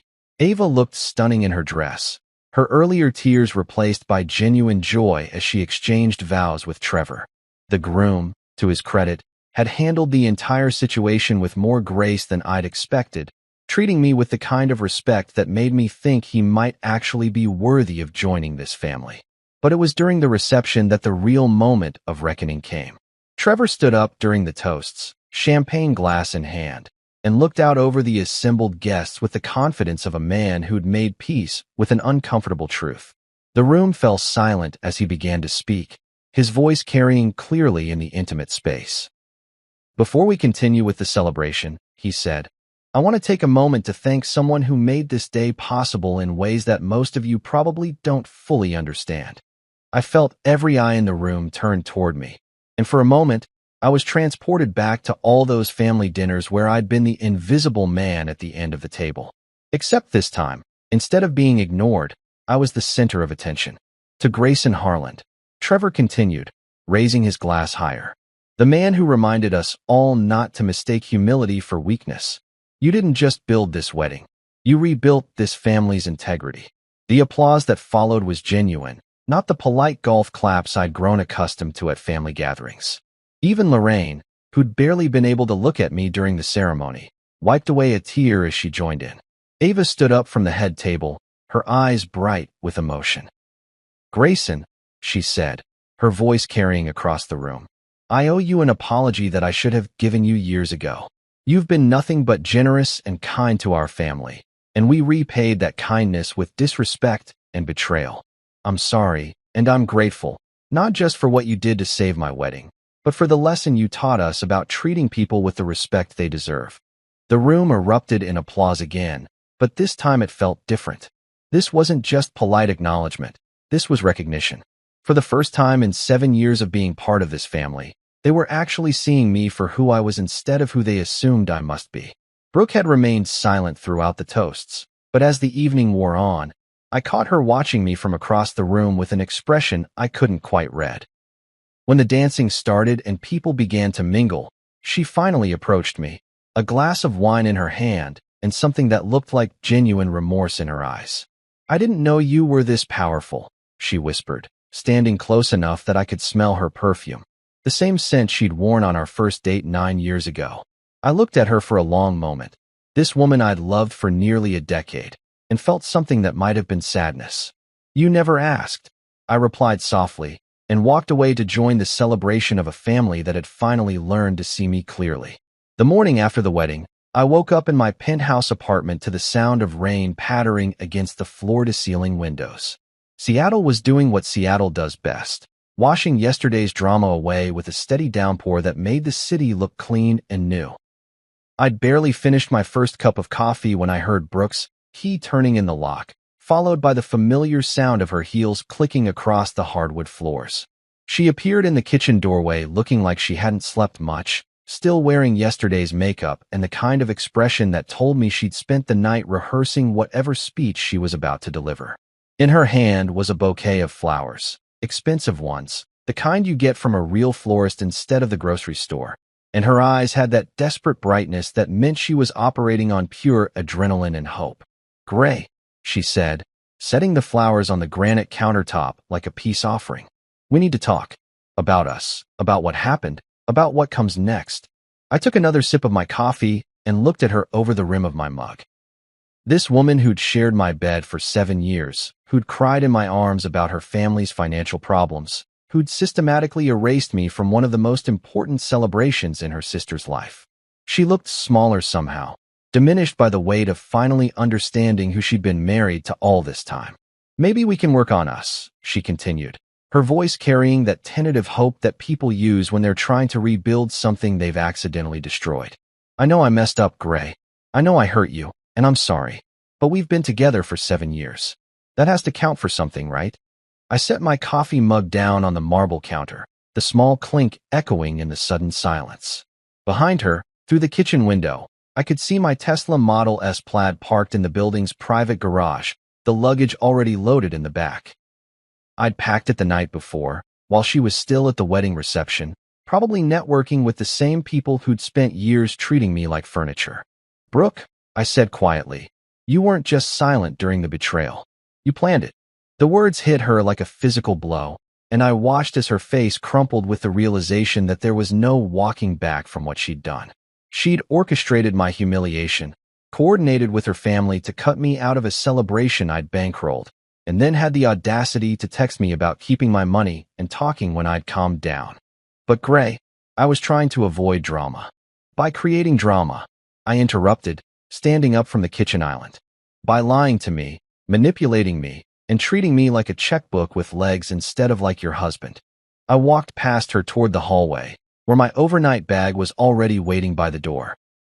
7 years of marriage, and it was amazing how little I actually needed to take with me. Most of the important stuff, the real estate holdings, the business interests, the bank accounts that actually mattered, those were all in my name anyway. "Where are you going?" she asked, following me with the kind of panic that meant she was finally understanding that apologies and flowers weren't going to fix this. "Away," I said simply, picking up my bag. "I'm done, Brooke. With you, with your family, with pretending that being treated like garbage is somehow normal in a marriage." I could hear her starting to cry behind me, but the sound didn't move me the way it used to. There's something about betrayal that burns away your capacity for misplaced sympathy, that teaches you the difference between genuine emotion and manipulative tears. My phone buzzed as I reached for the door handle. A text from Trevor, sent late last night after the reception had ended, a photo of him and Ava cutting the cake, both of them laughing with pure, unguarded joy.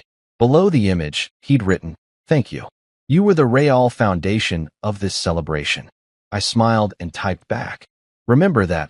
Never bite the hand that builds your world." His response came immediately. "Lesson learned. Travel safe, and thank you for teaching us what real strength looks like." I pocketed the phone and opened the door, stepping out into the hallway that led to the elevator, to the parking garage, to whatever came next. Behind me, I could hear Brooke calling my name, her voice echoing off the walls with the desperation of someone who'd finally realized what she'd lost. But I didn't look back. I'd spent 7 years looking back, making excuses, accepting scraps of respect from people who should have treasured what I brought to their lives. Now I was looking forward, toward a horizon that didn't include people who mistook kindness for weakness. The elevator doors closed with a soft whisper, carrying me down toward ground level and a new beginning. Not as the uninvited husband, not as the family ATM, not as the quiet guy who could be safely ignored, but as the man who'd reminded them all that silent doesn't mean weak. Silent means watching. And when silent men finally move, the ground shakes beneath everyone who underestimated them.